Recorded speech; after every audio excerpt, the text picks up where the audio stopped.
Tourists will come to Hawaii and be like, I'm supporting your economy, and then go eat at the Cheesecake Factory and get Starbucks. Balcony. Obviously not the prettiest view overlooking like the trash and just some parking lot, but yeah. When I make my pointing out red flags in Hawaii tourist videos, these are the tourists that I'm talking about. Tourists that want the glamorization, the fake paradise, the tourists that want to continue to be coddled by the comfort of their ignorance. You have to have a lot of audacity to come to Hawaii, go to Maui specifically at this time, make a whole video about your vacation and why others should come here, and then say that your view is just of trash and a parking lot when you very clearly have a nice view of the ocean and the mountains from your balcony.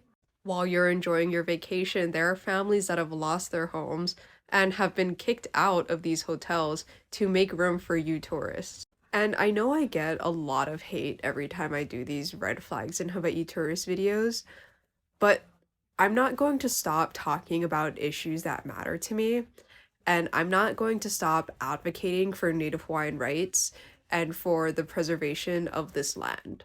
And it's not that I don't like travel either. Like, I love to travel, and I would love if people could come here in a way that educates them on Hawaii, in a way that they can learn and enjoy the land and the culture that we have to offer.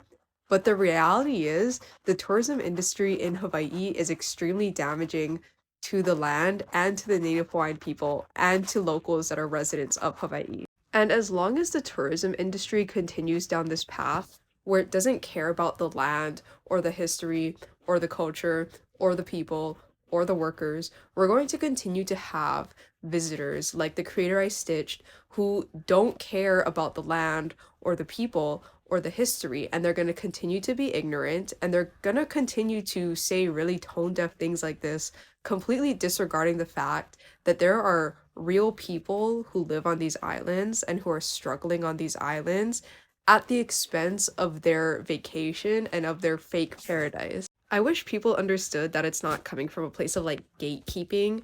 It's coming from a place of like trying to preserve this land, and it's just a matter of trying to survive here. Now is not the time to be traveling to Hawaii because even though the fires are only on Maui and Big Island, those residents of Maui and Big Island are coming over to Oahu and Kauai to escape the fires. So we're already going to be running out of space soon on our islands.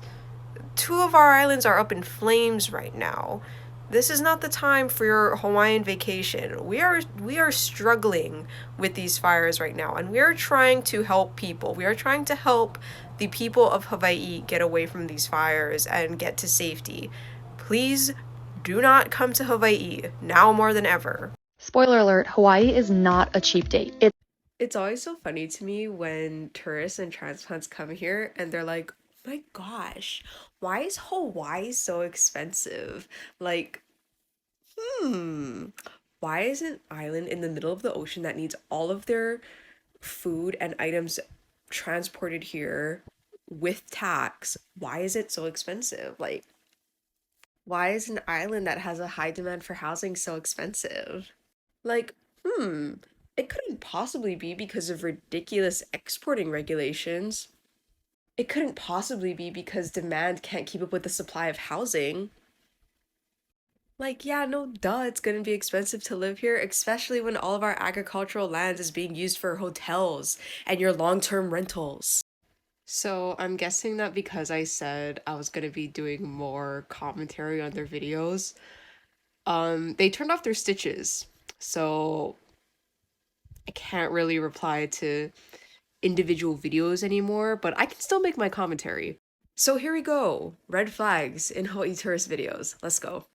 Red flag number 1, it's always them pronouncing words wrong. Like, I get some of the words might be hard to say, but why do people say Honolulu as Honolulu? Like, there's O's in the word right there. Red flag number 2, again, the geotagging, giving away our locations of beaches, of hikes, of like everywhere. Like, please stop doing that.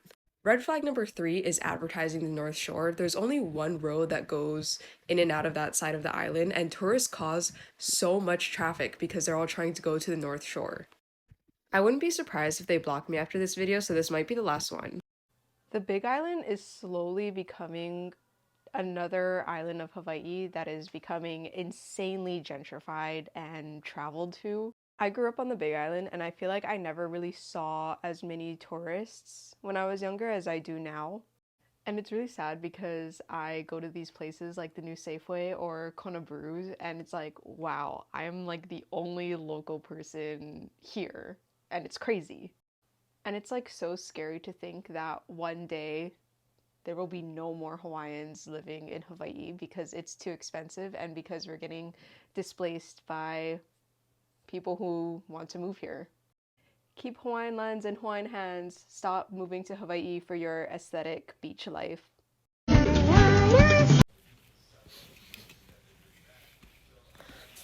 Is the Moana in the room with us now? I'm moving on. This account is so funny to me because they advertise Hawaii as like this glamorous paradise, and in their bio they say like explore Hawaii with local experts, and like almost none of the people that are advertising Hawaii are from Hawaii. They're just all like travel influencers and like white people who probably don't know anything about Hawaii or the culture. And the thing about these travel accounts too is that they advertise Hawaii as like a playground. So tourists come here thinking that it's Disneyland when it's obviously not, and they end up hurting themselves, offending people, disrupting the land and nature, and it's just a huge problem. Hawaii is not a playground. Stop treating it like one. You can see the flames from our driveway, and so we know all about how that works, and evacuations, stuff like that. And from what I've seen so far this morning, it looks pretty bad, but not nearly compared to what we're used to. When people ask me why I don't like tourism in Hawaii, this is one of the reasons why. Like, yes, the wildfires on the mainland have the potential to be more dangerous than the Maui fires going on right now. But the difference is, you are on a continent. We are on islands. It may not look bad to you, like you may be able to endure it, but this isn't about you. This is about Native Hawaiians. This is about the Maui community who have lost their homes on an island that has limited resources. This is not about you. This is our community. We cannot cater to your vacation and rebuild our community with our limited resources right now. Hi, I'm really hoping that in this video you zoomed in on the turtles and you weren't physically that close to them, but please keep in mind that when you're in Hawaii, you need to be 10 feet away from endangered species and certain types of wildlife. Sea turtles, monk seals, nene goose, like, please don't get close to the animals. Please don't try to touch these animals. Again, I'm gonna give this girl the benefit of the doubt, and I'm gonna assume she zoomed in on her phone camera to get these videos of the turtles. But when you're in Hawaii, please do not get that close to our endangered wildlife. Thank you. I'm going to preface this video by saying, yes, I am a hater, and I think that that lady's account for her dog is weird, and I think it's weird that she talks about how much her dog pees. But that is not what I am talking about here in this video. Mainlanders, haole people, when you come to Hawaii, wear your shoes, please. I cannot tell you how many times I've seen haole people, mostly white people, walking around Hawaii without shoes on, because I guess we're an island, so you can just not wear shoes here. But that dog peeing in the drain is a very prime example of why you should be wearing shoes when you come to Hawaii. Even if that dog is being polite, quote unquote, and peeing in a drain, it's still getting on the ground. You're still probably gonna step on that drain and the ground where the pee splashed all over it. So, haole people, please wear shoes when you come here. People, this is not the. Can Asian people stop referring to themselves as Hapa, please? Like, Asian people really be out here calling themselves Hapa, a Hawaiian word, by the way, which is meant for people who are of mixed race Hawaiian. And then on top of that, like joking that Hawaii is their land when they're not even Hawaiian. It's the appropriation for me. It's the colonization for me. This is your daily reminder that moving to Hawaii does not solve all your problems and you're contributing to native displacement at the expense of our mental health. Stop moving to Hawaii.